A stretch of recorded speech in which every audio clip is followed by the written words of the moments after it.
Hey there, this is Ross Izzard, and this is the Backcountry Fly Fishing Podcast, where we talk about fly fishing in more interesting places.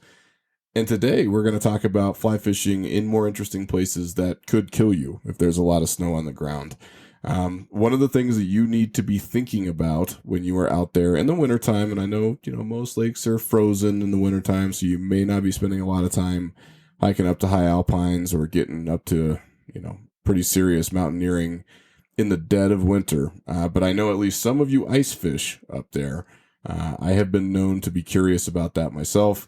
And I also know that you're going to have the itch to be getting back up to these places, and particularly to these lakes, once the spring rolls around and a little bit of the snow starts coming off. Because if you're like me, you probably want to get up and catch some of that ice off goodness when that very first layer of ice comes off, and those fish are looking for food and looking to have fun.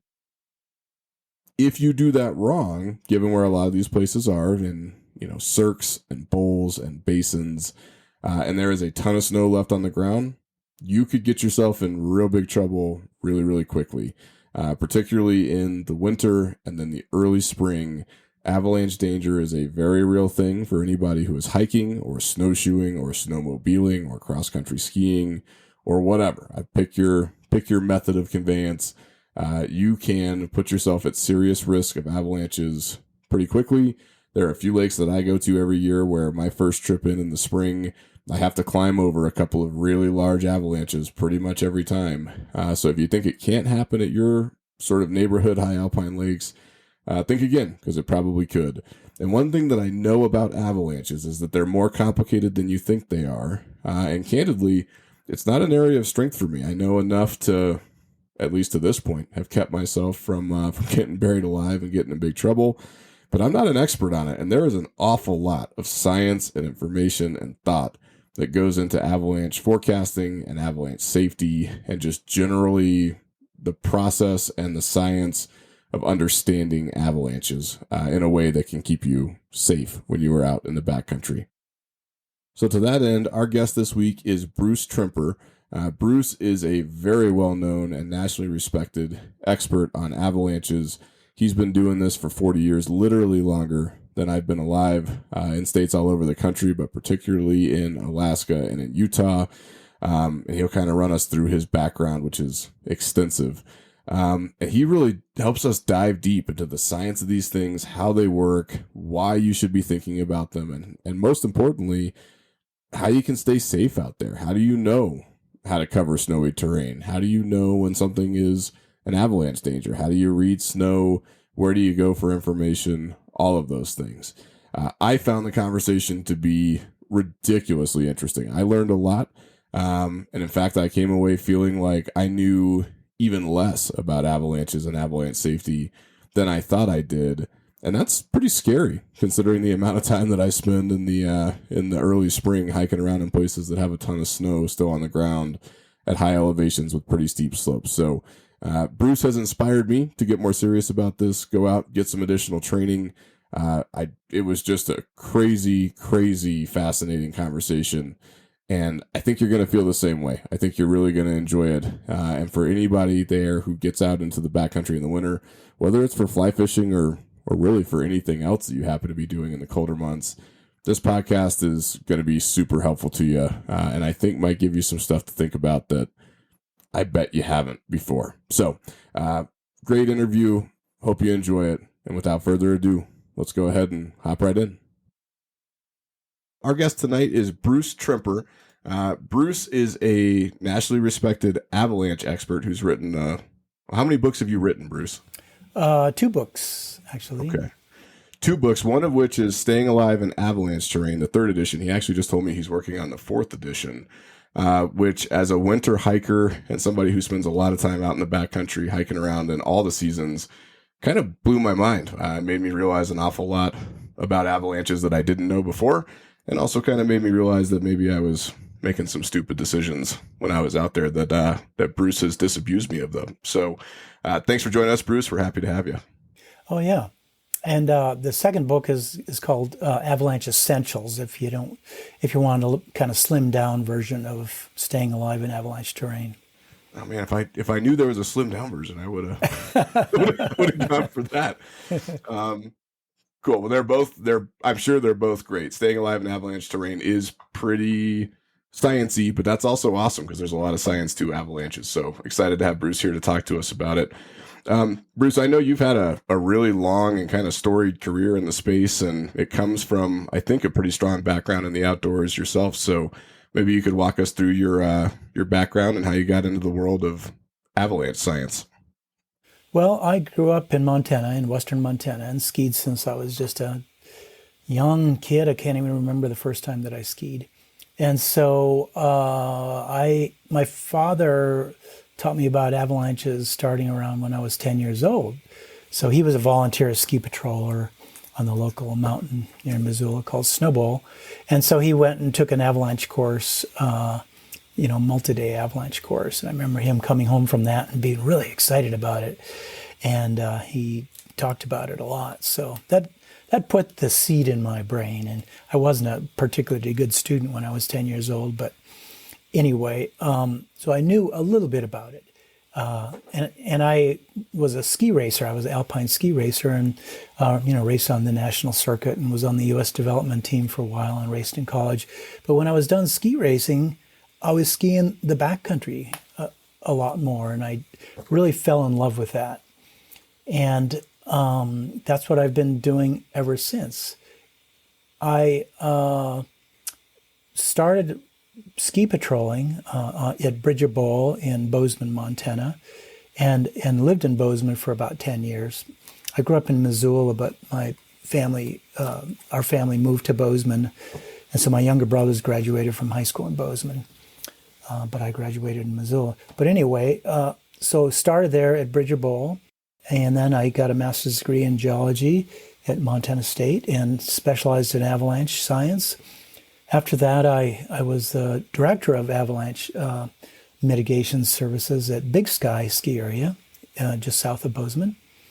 And then worked for the Alaska Avalanche Center as a backcountry avalanche forecaster, and then got hired as the director of the Utah Avalanche Center, and I was the director there for 29 years until I retired 8 or 9 years ago now, I guess. So you've been doing it for a while then. How long is that total if you were to add all of that together, do you think? Oh, avalanche-wise, I've probably been a professional avalanche worker for about 40 years. Wow. Is that right? Something like that. That's incredible. So I have fished all over that area in Montana. I do some work up there. I don't do anything nearly as exciting as avalanche forecasting for a living, but whenever I get up there, I fished all over Big Sky and Bozeman and that whole area. And it's an incredible spot, but I imagine if you were into backcountry skiing in that area, you were probably doing some pretty gnarly things, I imagine. I just looking at the terrain down from those canyons and from the rivers, there's some pretty crazy stuff in Montana. Yeah, there's big mountains there, lots of snow, lots of unstable snow too. So yeah, you can get yourself in a whole lot of trouble real quick if you're not careful. So, you need to learn about avalanches if you're going into the mountains. Now, you don't have to learn them if you're going to a ski area, because at ski areas, the ski patrol knocks down all the avalanches every morning before the people, go up on the lifts. So a lot of times you don't even know that they're doing the work. You might hear the booms when you're going into the parking lot in the morning from detonating explosives. But they're making the ski area safe. So you usually don't have to worry about it there. But going outside of the ski area boundaries, that's what we call the backcountry. So it's uncontrolled or unmitigated, avalanche terrain out there. So there's nobody taking care of you. There's nobody knocking down the avalanches. So you got to become your own avalanche expert. And so it's just like if you go to the ocean, you got to learn about riptides and shore break and all that stuff, which me growing up in Montana knew nothing about the first time I went to the ocean. So I was just like that the first time I went to the ocean. So a lot of people come into the mountains for the first time, they're Gumbies just like I was at the ocean. So you need to dive in and learn something about avalanches, especially if you're going to the backcountry. Otherwise, you can get yourself into a whole lot of trouble pretty quickly. Yeah, I wonder if you could talk a little bit about the kind of trouble that you could get into. I mean, I think, I've come across avalanches, or especially early season. I will climb up over avalanches, which probably isn't my best plan in some cases, but to get to certain lakes or certain streams kind of right about at ice off, occasionally late in the season before they ice over. And I think a lot of folks, you can watch a video of some avalanches and they don't always look like they're that impressive, right? I mean, they're the crazy ones that are like huge cascades of snow just barreling down a mountain. But then there are a lot that if you were to just sort of watch them happen from afar, might not look like much more than just a few inches of a snow shelf sifting or shifting, I should say. So I guess what should people know about the danger of avalanches as far as what happens if you get this wrong? Why is it so important to know what avalanches are and how to avoid them? I think the most important thing for people to know is that when you're completely buried under the snow, that snow is like getting buried in sand at the beach. You can't move. You can't move your little finger. The snow just locks up like concrete. So it's not the light, fluffy stuff that it started out as. And, you can't get yourself out. And you're breathing under the snow. So it's like breathing into a paper bag. The carbon dioxide builds up in the snow around your mouth, and you're depleting the oxygen in the air around your mouth. So you pass out pretty quickly under the snow. You don't have much time. You'll probably pass out in the first 5 minutes or something like that. And, you have maybe 15 minutes to get yourself out of the snow. I say get yourself out of the snow, which you can't get yourself out of the snow. You're locked in place. So your friend has to get you out of the snow. Somebody else has to get you out of the snow. Otherwise, after about a half an hour, you're probably gone, because most of the people after a half an hour are dead from avalanches. So they're not very forgiving. Even a small avalanche that completely buries you, well, you die from asphyxiation just the same. So that's what makes them so dangerous. I've always thought that there's probably not a lot more terrifying than being completely buried in snow and not able to move or call for help and kind of slowly run out of air. I spent a lot of time out there. Lots of stuff can happen to you. I don't lose sleep over most of it, but that one scares me. That's scary stuff. Yeah, it is scary. And the other thing that makes avalanches dangerous is you can get killed by the trauma of hitting trees and rocks on the way down. Because, a lot of avalanches go at freeway speeds going downhill. And so just imagine you're riding your bike down a real steep hill and you get up to where your hair is really blowing back, if you're lucky enough to still have hair. And you're going 40, 50, 60 miles an hour down a paved road, and then you steer your bike into a telephone pole. That's about what you're dealing with when you're hitting trees going down in an avalanche or hitting a rock. So about a quarter of the people killed in avalanches are killed by trauma, by hitting trees and rocks on the way down. And then you don't even get a chance to asphyxiate onto the snow. So that's the statistics. 75% of the people die of asphyxiation onto the snow from breathing their own air in the snow around them, and the other 25% die from trauma. So they are dangerous contraptions, these avalanches. Yeah, something to not mess with for sure. I have always been struck every time I come across an old avalanche. I mean, huge trees, things that are, 2 or 3 feet around that have just been ripped up by the roots and thrown down the mountain, and usually by what looks to me like not a ton of snow. It's pretty incredible how powerful they are. As far as like the number of people who get themselves hurt or caught in an avalanche or killed, unfortunately, by an avalanche, how common is this, especially in western states where we've got these big mountains and pretty steep slopes? How often does this happen? I think a lot of folks think it can't happen to them, and I'm curious about how common and how frequent they are. Yeah, avalanche fatalities, I should say, are fairly rare, which is lucky. But in the western United States, the United States in general, there's about 30 avalanche fatalities per year, 25 to 30. And, that seems like a lot in a lot of ways, and not so much when you compare it to car accidents or gun fatalities, which is about 30 or 40,000 people a year. But, just look at the number of people that are in the backcountry. It's a much smaller number than people driving their cars, for instance. So, if you're spending a lot of time in the backcountry, avalanches, the statistics add up, even though the snow is stable about 95% of the time. You can cross dangerous avalanche terrain most of the time and get away with it. But 5% of the time, the conditions are there that it's going to slide.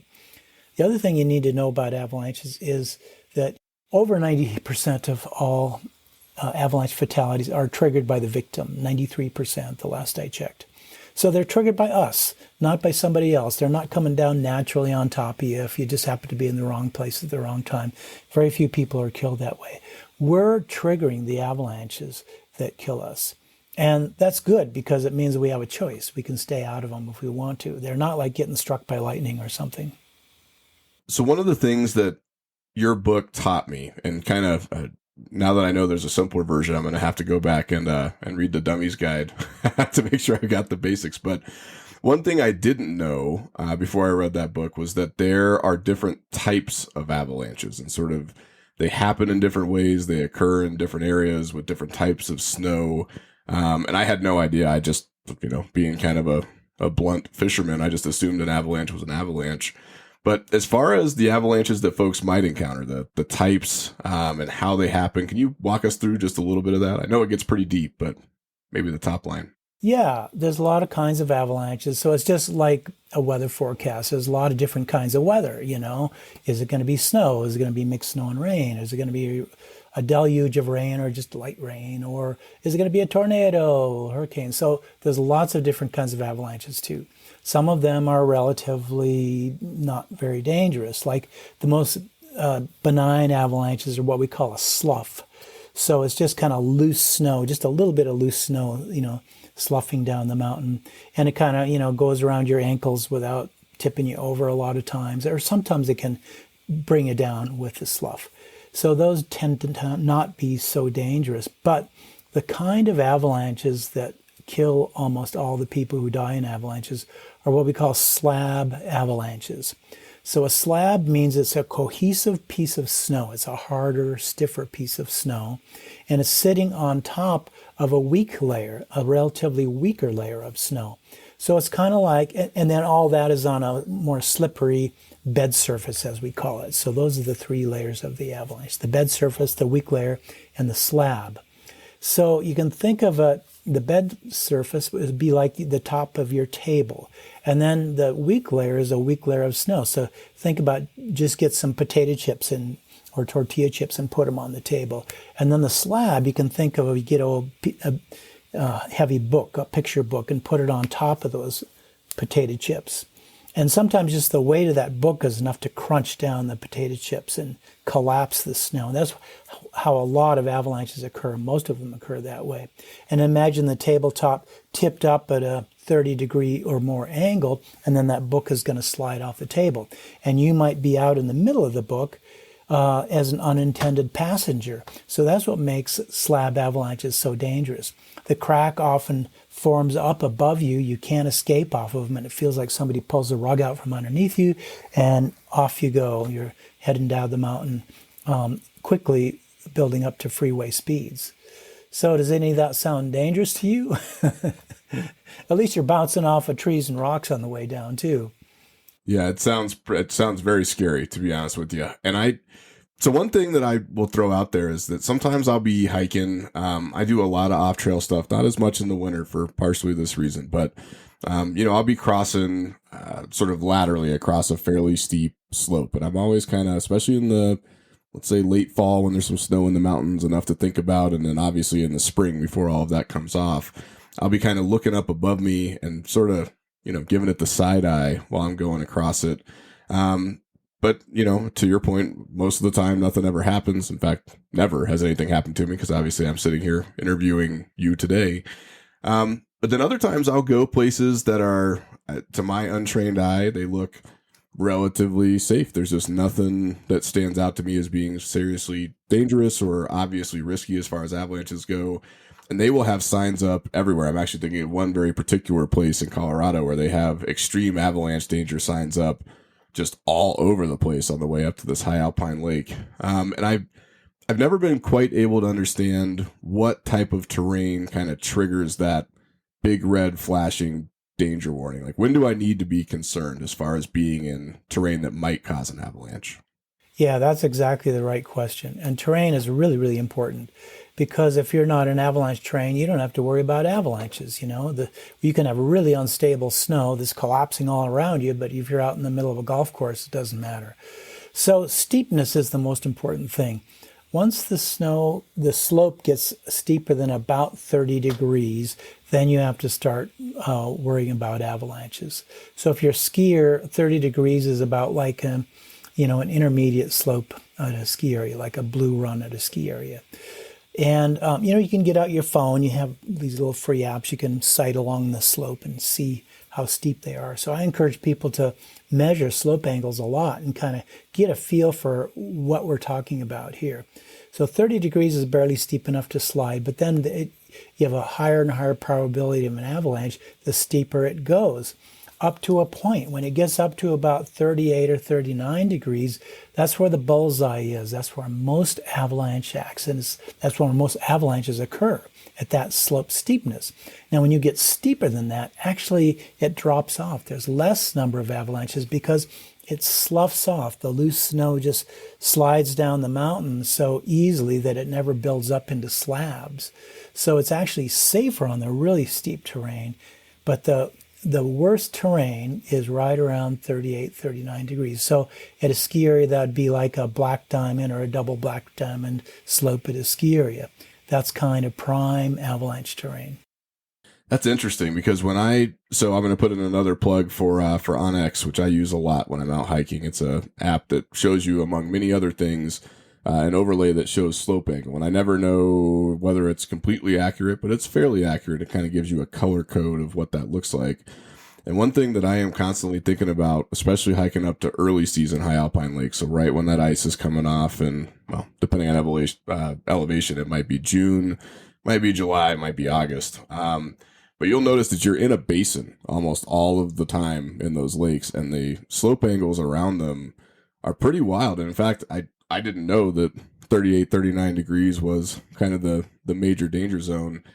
I would say most of them probably have basin walls that are at least approaching that, which is kind of scary. I mean, I've definitely looked up at it and seen all the snow up there and thought about what would happen if something came tumbling down. But now that you've said that, I think I'm going to be paying more attention to those purple slopes on Onyx. Yeah, that's exactly right. The upper edge of a cirque is just prime avalanche terrain. Yeah, and Onyx is a great app. I would encourage everybody to get that. They've done a really good job. They're based out of Missoula, Montana, my hometown. And they've been working on a lot of avalanche stuff recently, which is really cool. So they're mapping the hazard of the terrain too, which is, the hazard of the terrain, like I said, is slope steepness, but also how dangerous, what are the consequences of the slope? If the avalanche slides, is it going to go through trees? That's like, going through the giant bread slicer stuck in high gear, like I was talking about before. You can get ripped limb for limb on those trees and beat you up. Or does it go over cliffs? Or does it go into what we call a terrain trap? So like a narrow gully where just even a small amount of snow can pile up very, very deeply.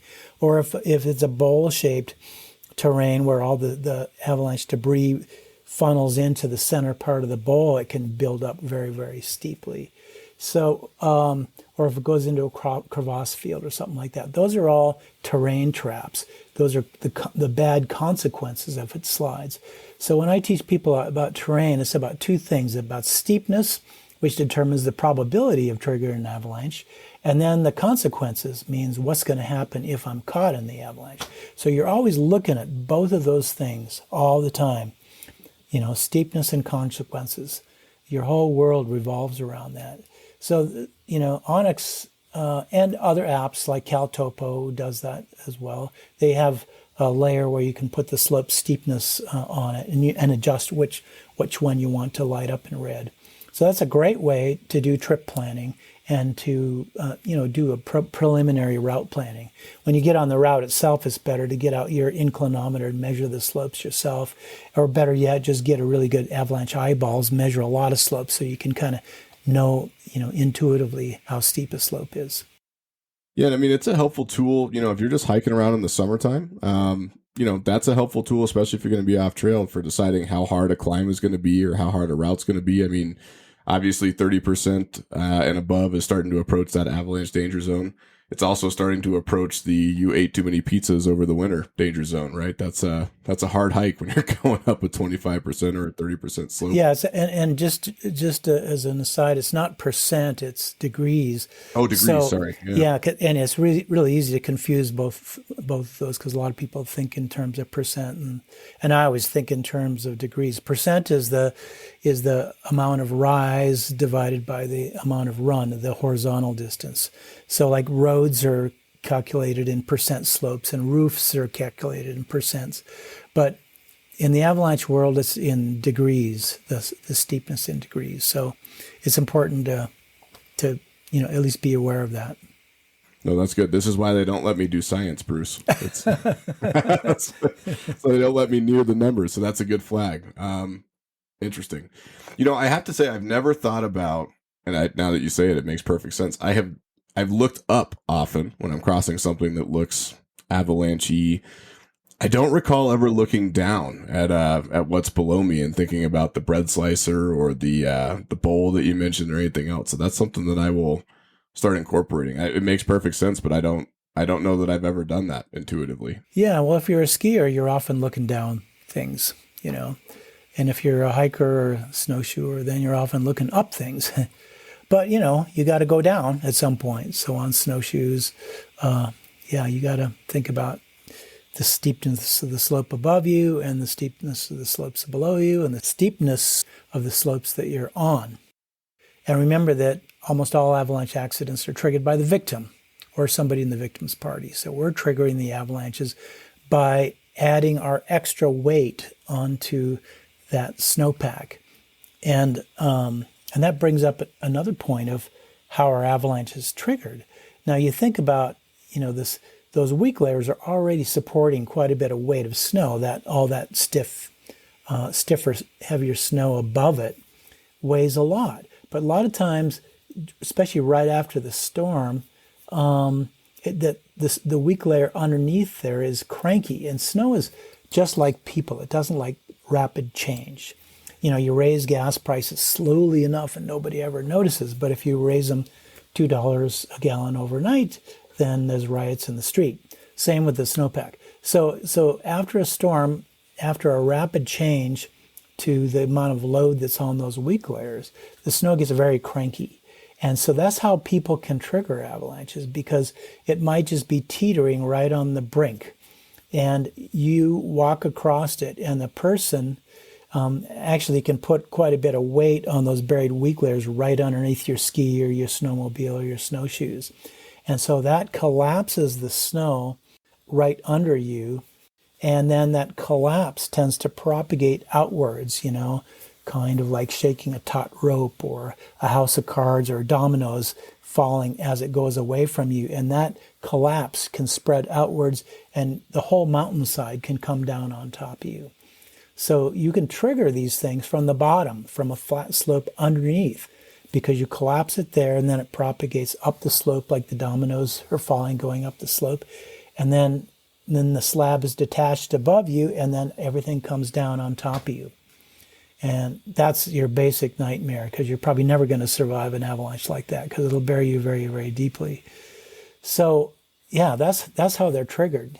How can just the weight of one skinny little person trigger an avalanche? And that's how it happens. The snow just gets cranky, and there's always the straw that breaks the camel's back. So that I want to zoom in on something you said there for a second. So you could be walking, and I must have done this thousands of times. I mean, I've lost count, underneath a real steep slope on snow where I'm relatively flat below the slope. But doing that wrong or miscalculating on that can actually trigger an avalanche above you, even though you're on sort of at least a reasonably flat surface. Oh yeah, I've triggered a number of avalanches from a quarter mile away or more, just from being on a flat slope underneath them. Or you can be on a flat slope above the slope too, like you're up on the ridge and you collapse the slope there, then over the edge where it's steep enough to slide, then that's where the avalanche is triggered. So that's what makes avalanches so dangerous. So it's the steepness of the slope that's important, but also what that slope is locally connected to is important. So it's locally connected to the flat slope beneath it, and you can trigger the avalanche and bring the whole world down on top of you from there. So, it sounds scary, but like I say, the snow is stable 95% of the time. So that's where these avalanche forecast centers come in. And there's avalanche centers all over the country.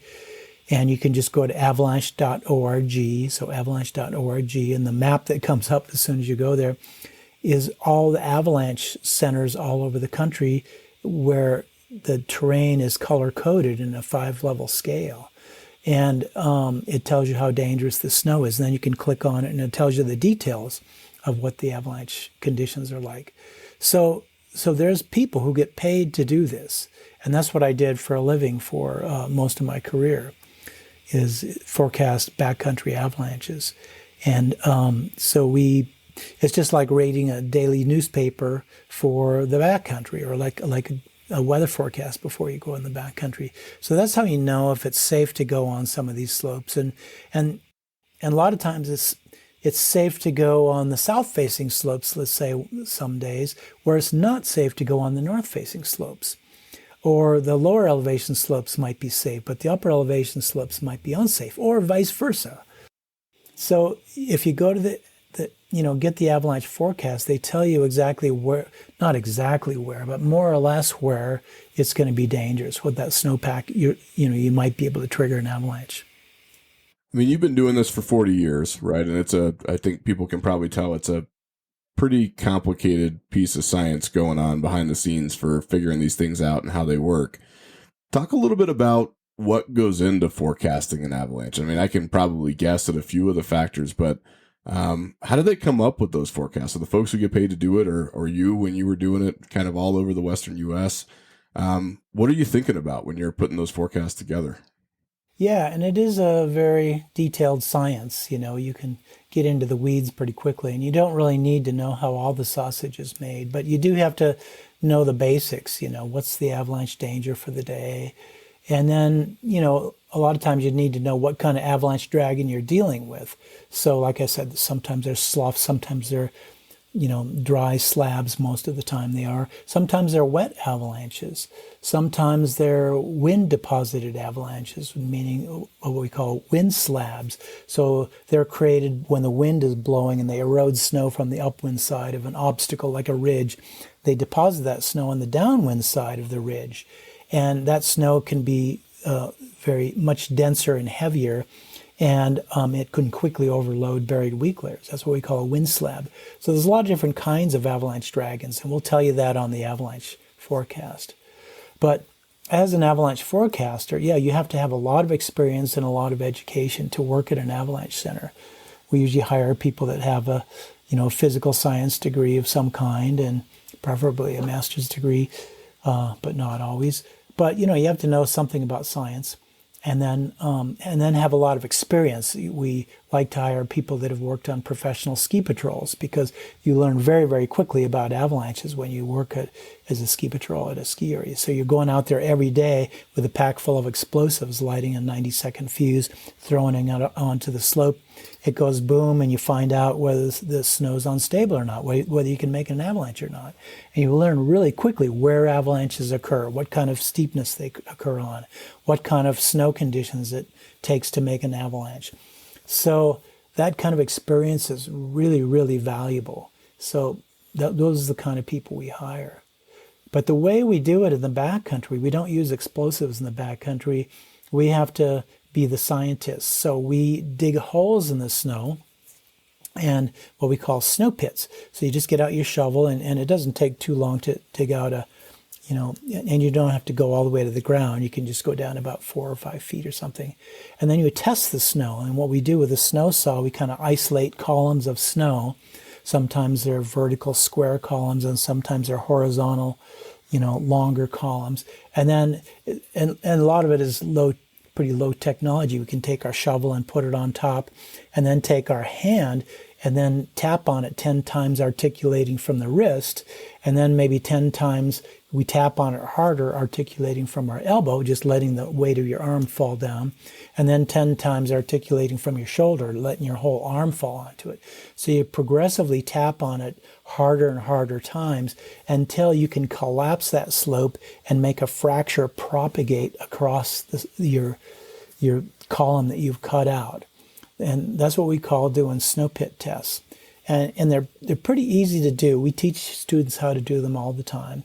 But you have to have a lot of experience to know how to interpret them and then know the patterns that you're finding out there. That's where the avalanche centers come into play, because we're getting information from a lot of different sources and a lot of different people who are out there testing the snow on their own. So that's the main tools that we use when we're out there. We're looking at how stable is that snow, how easy it is for a person to trigger. If you do trigger it, how big is that avalanche going to be? Because the bigger it is, the more dangerous it is.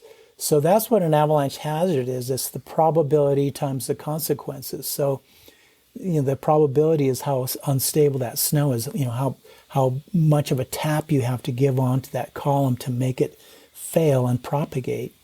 And then the size of the avalanche is the consequences. So what's the weight of the snow above that weak layer? How big is that avalanche going to be?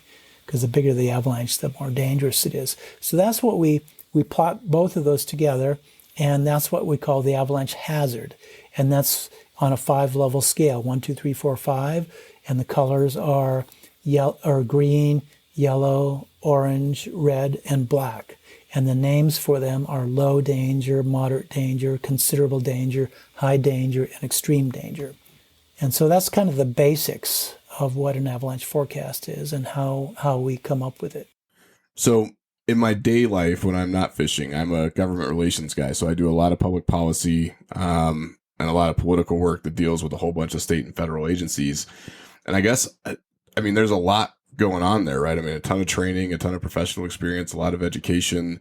Who owns avalanche forecasting? Who is it? A state level thing? Is it a federal level thing? Is it a private thing? Maybe it's a mix of all of them, but where does that live? Yeah, it's kind of a mix of all of them. And most of them are run by the Forest Service, the U.S. Forest Service. But in Colorado, that's run by the state of Colorado. There's a lot of forecast centers that are nonprofits.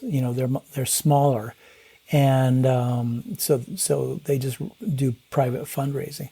Now, the Utah Avalanche Center is like a lot of the avalanche centers. It's a combination between nonprofit and government. So actually, most of the money for the Utah Avalanche Center comes from private fundraising, from the nonprofit arm of it. And then there's a government partnership. There's an agreement between the nonprofit and the government. So all the forecasters work for the government because you're protected by liability, and then you've got all the the structure of the Forest Service behind you and the authority of the Forest Service behind you. So it's actually a really good combination, and that's what's worked for most of the country, and it works quite well, really. None of us are getting rich doing this. But it's just enough money to keep it going, and it's kind of a fun job to do. So that's why there's so many of these avalanche centers that have sprung up all over the country. So when you pull the forecast down, can you tell which center it's coming from, or is it an amalgamation from all the different centers, or maybe it just depends on where you live? No, you can see where it's coming from. Yeah. So, and the forecasts look more or less alike. There's differences, like the forecast in Colorado looks different than the forecast in Utah. It has a different look and feel. We've tried to harmonize those and, herd the cats and get everybody together, but it's been unsuccessful so far. Someday they might all look exactly alike. But it's the same when you go to Europe. When you're in Switzerland, it looks different than when you're in Austria, than when you're in Italy or something like that. But they all have the same kind of information. Okay. So let me ask you this. Let's say that I'm a silly, bald fly fisherman who likes to hike up to these places, and that I would prefer to not get caught and killed in an avalanche. What are the things, like, keeping in mind that, I don't necessarily have the scientific background or the sort of extensive training that you all do when you're going out and digging snow pits and kind of taking measurements on these things. But, I may be hiking up, maybe early spring, up to a circuit, 10,000 feet or so as the ice is coming off. And I'm just kind of walking along. What are the things that I should be thinking about from a ground level perspective if I want to avoid getting myself in trouble? Yeah, and it's probably good for you or anyone else to take a avalanche class. And there's lots of different avalanche classes taught throughout the country by various organizations. And you can just find those at avalanche.org. And they'll take you out for several days, or it could be evening classes or whatever, and then you can learn all this stuff and learn how to read the snow and learn how to read the terrain.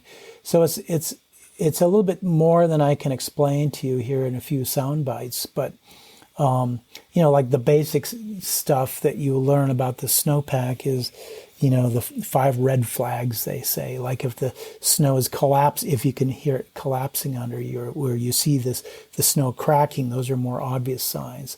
Or if there's been recent deposits of new snow or windblown snow, that's another sign.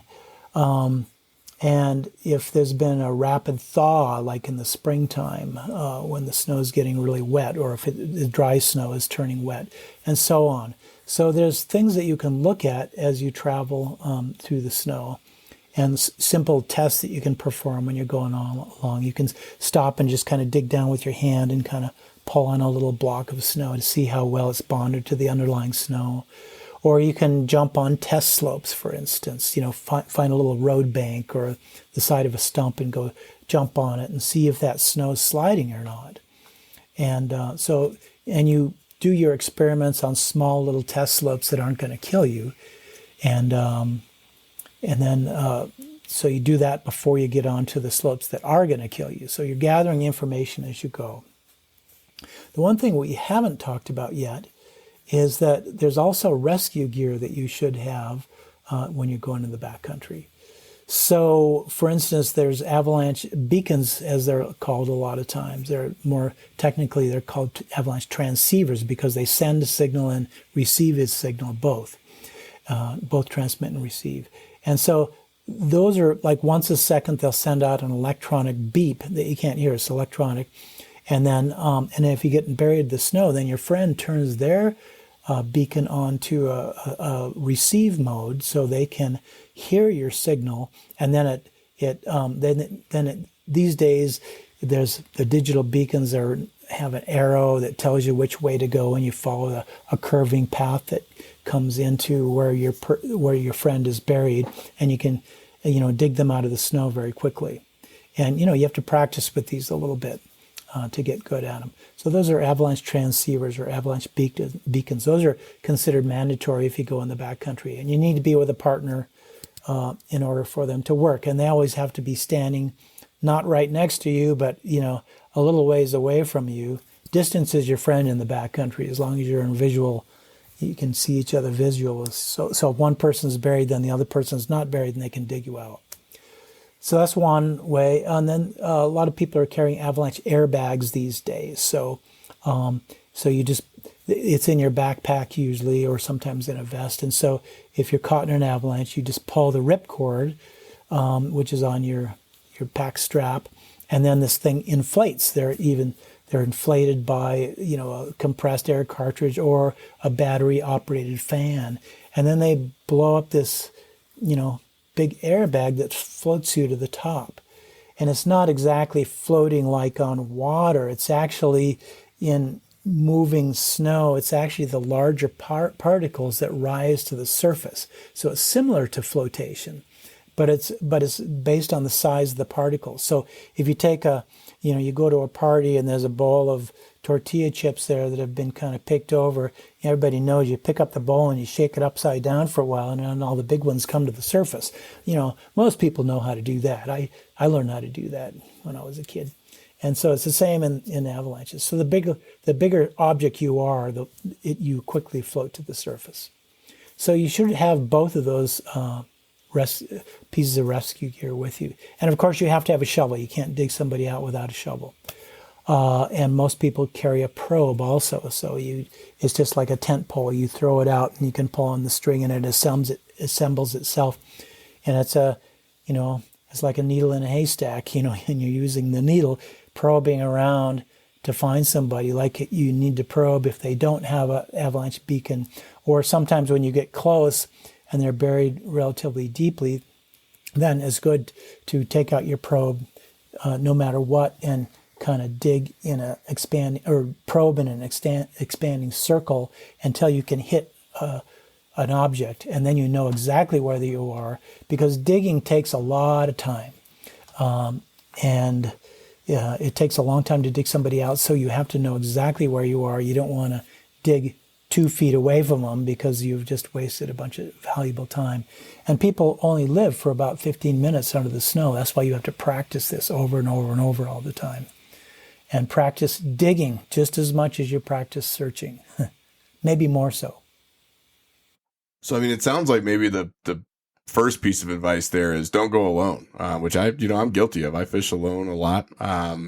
But if you don't have anybody there with you and you get yourself into trouble and you get buried, like you said, 15 minutes, you're toast. And I don't think even the best avalanche transceiver is going to be able to get a signal out and get somebody to you fast enough. So maybe not going alone is the first thing on the list. Yeah, it's always good to go with a partner. Yeah. Yeah. And then as far as, so like, let's say that it's early spring, right? And I really got to get out there because I'm sick and tired of fishing tailwaters here and I just need to get out. What are the factors? I've heard people say, hey, hike early in the morning, especially when you think there's going to be warmer temperatures because of the sort of snow melt factor and the instability that can introduce into the snow. But I would imagine that there is a certain set of circumstances. Maybe it's a question of looking at the forecast, where the answer is that you just probably shouldn't go, whether you're by yourself or with somebody. Maybe it's just not a good idea for you to be out there unless you want to carry all of this pretty sophisticated rescue equipment. If I'm sitting there and I don't know, let's say it's April, and I'm looking up toward the mountains and I'm thinking about a trip, what are your triggers at home before you leave to say, I think I'm not going to do that. I better just stay home or fish somewhere else? Yeah, there's lots of different kinds of avalanches, like I say, and wet avalanches are one kind, and they're very, very different than dry avalanches. So the Avalanche Forecast Center, will probably give you advice on wet avalanches that are occurring that day, because they're looking at all the weather stations and they know the forecast and everything. And so a lot of times the forecast is okay. It might be today is a considerable danger for wet avalanches, but it's going to occur just in the afternoon. So if you get out early in the morning, and then as soon as the snow starts softening up, where you're sinking into your ankles when you're on the snow, then you walking on the snow or whatever on skis, then you better think about getting off of that snow or getting onto gentler terrain, out from underneath avalanche paths by that time. So, it's the timing during the day. And sometimes the whole day is going to be dangerous, so the Avalanche Forecast Center will know what the pattern is in. Sometimes you're dealing with cold, dry snow that's getting wet for the first time in the spring, and it's been, 3 days of above freezing temperatures even at night. So the water's been percolating through the snow like crazy for 3 days in a row. Then it's not even safe getting out in the morning. So the Avalanche Center will know all those things if you just look at the forecast. And is there a different, sometimes you go hike, right? You just hike up there and you hope that there's some snowpack, but you might be post-holing a little bit in some places. Other times I'm snowshoeing. Other folks cross-country ski. I don't do that, but I know some people do. Others use snowmobiles, as you mentioned earlier. So is there a means of conveyance that is more dangerous or safer than others if you are going to be crossing someplace with a whole bunch of snow? Is there one that's better than another? Yeah, I don't know if there's one that's better than the other. They all have their pluses and minuses. I've been a skier since I was a kid, so that's what I do because I'm a skier. But like you say, people use a lot of different methods. Now, snowmobiles are really handy machines. You can, so their advantage is you can cover, 10 to sometimes 100 times the amount of terrain that you can than a skier can, or definitely than a snowshoer can. but it's a disadvantage because you have that much more chance of becoming an avalanche trigger. So for each thing, there's a plus and minus. I prefer skiing because, I'm connected to the snow and I can feel it all the time and hear it all the time. And I can just bend over and touch it all the time. A lot of times I feel a little bit more out of touch when I'm on a machine. But, when you're good on a machine, you can feel how your track's sinking in or what it's doing. You can feel when it's slabby out there a lot of times. And then you can hit a lot of test slopes quickly on a machine too. So each one, there's a plus and minus. I think one of the most dangerous ways to travel is probably on snowshoes, I would guess, because when you go downhill, you're traveling slower than a skier does, so you're exposed to the avalanche terrain more of the time. And then if you're caught in an avalanche, like with skis, your skis will come off, and you want your skis to come off because anything attached to your body, like skis and poles, can kind of help drag you down in an avalanche or get caught up in trees or something like that. But snowshoes don't come off, so they can get you can get caught in the avalanche easier, and you might get dragged down a little bit deeper in the snow. There's no good data on this, but this is just what I'm guessing is the case. I was kind of afraid you were going to say that, if I'm being honest. I thought snowshoes would probably be pretty high on the list of stuff that you might want to look out for, but I hear you that it probably depends on the terrain and your level of experience and a whole bunch of other factors. So, Bruce, if we wanted to go learn more about avalanche safety, you mentioned that there are a bunch of good training courses out there from a number of different organizations. I know you probably can't endorse anyone in particular, but if you were to give somebody a place to start, is it just to go to avalanche.org, or is there a specific sort of organization they ought to look at? Go to avalanche.org. You'll see the source for, you can go to the websites for the various organizations. The national organizations that travel around and teach classes are American Avalanche Institute. They're based out of Wyoming and Idaho, and they travel around all the time. They're quite reputable. AIRE is another organization that teaches avalanche classes all over the country. It's spelled AIARE. And so that's another one. Both of those are national based. And then each local avalanche center sometimes teaches their own classes. And so they may have different kinds of classes. Some universities teach classes. The recreation programs at universities teach classes. So there's a wide variety of classes, but they're all kind of organized under the AAA, as we call it. The American Avalanche Association has guidelines for what the minimum requirements are for all these avalanche classes. So they've done a pretty good job of getting everybody on the same page throughout the country and kind of teaching the same material. There's also a lot of good videos available and video tutorials. There's more and more of those all the time. So yeah, start at avalanche.org and go from there.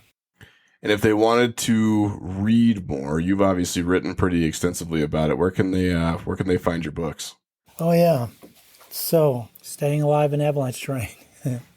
That's the one. I see the sticky notes there. You've got sticky notes in your own book. That's oh yeah, those are all the changes I need to make in the next one.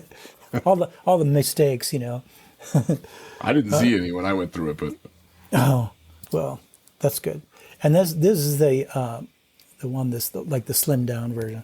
So I got to put a plug for my own book, and I don't make a whole lot of money off these things. It's a small niche market, so it's mostly out of labor of love. So buy as many of those as you can. Christmas is coming up.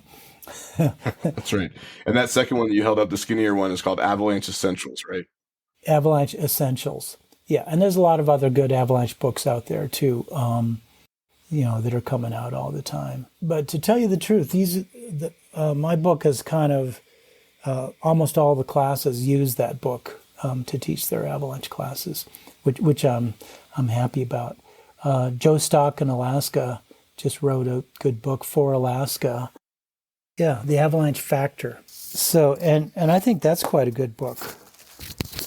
And he did that for the classes he teaches in Alaska, but and I think they're self-published, so you'd have to order those from.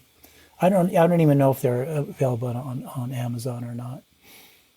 Well, I will say this. I think Bruce is being a little bit too modest. If you Google avalanche safety, there is about a 99% chance that you're going to find his name, which is, in fact, how I found the books and how we got here today. So you've been doing it for an awful long time, Bruce. And like I said, I learned a lot from that book, and actually have learned a lot from this conversation. And I'm realizing with a healthy level of horror that there's a lot that I don't know still. So I'm going to be reading some more. And this has been a really fascinating conversation about it. I've learned a ton. Well, guess what? Working on the 4th edition of this book, there's a lot of things I don't know either. That's even scarier, I think. And there's a lot of new things that have come along. I try to go to all the Avalanche conferences all the time. But, every conference, there's 2 or 3 talks where I slap myself in the forehead and say, I have to, update another chapter of the book. I guess that should be encouraging, though, right? The science is moving forward all the time. And it's true. Look at medicine. I went to my niece's graduation from medical school, and the dean of the medical school told the students, hey, 10 years from now, when you take your next board certifications, you're going to find that 40% of what we taught you here is wrong. And I was just flabbergasted. But every time I update this book, I find that I'm changing about 40% of it. Yeah, because a lot of things are kind of conventional wisdom, but then when you start studying them, you find out, well, not so fast. It's more complicated than that, So when do you think that 4th edition is going to be out? I don't know. I'm kind of a lazy guy now that I'm retired. And you got skiing to do, right? My wife, insists that I have fun with her. Imagine that, so she just won't leave me alone to work. It's a tough life I live. So eventually it'll come out. Okay. Well, I'll keep an eye out for it. And Bruce, I have so appreciated this. It has been a totally fascinating conversation. Learned a lot. It's been fun. Thank you. Yeah, thank you for taking the time to be with us. It's been awesome. All right. Okay, that'll do it for today. We've been talking to Bruce Tremper, who is a insanely smart avalanche expert who probably could spend about half a lifetime giving us just a fraction of the knowledge that he has in his head about snow safety and avalanche safety. But just having an hour with him to sit and to talk about this stuff and to chew on some of these concepts and ideas and dangers that really I hadn't before, if I'm being perfectly honest, was really, really valuable and incredibly interesting. So really appreciated having Bruce on. Really, really appreciate the fact that there are people like him who have dedicated their lives to helping us better understand and forecast these things so that we can stay alive in avalanche terrain, like the title of his book. And I'm just, as usual, grateful for the folks who come alongside in any backcountry activity, including fly fishing, to make sure that those of us who are crazy and stomping around off in the mountains or wherever else we happen to be can do so safely, have a great time, and come back to our families at the end of the day. So I hope you have a great week. Stay safe out there. Stay warm if wherever you are is cold and snowy like it is here in Colorado. And I will see you back here real soon. Till next time, this is Ross. Maybe I'll see you out there. But hopefully not an avalanche story.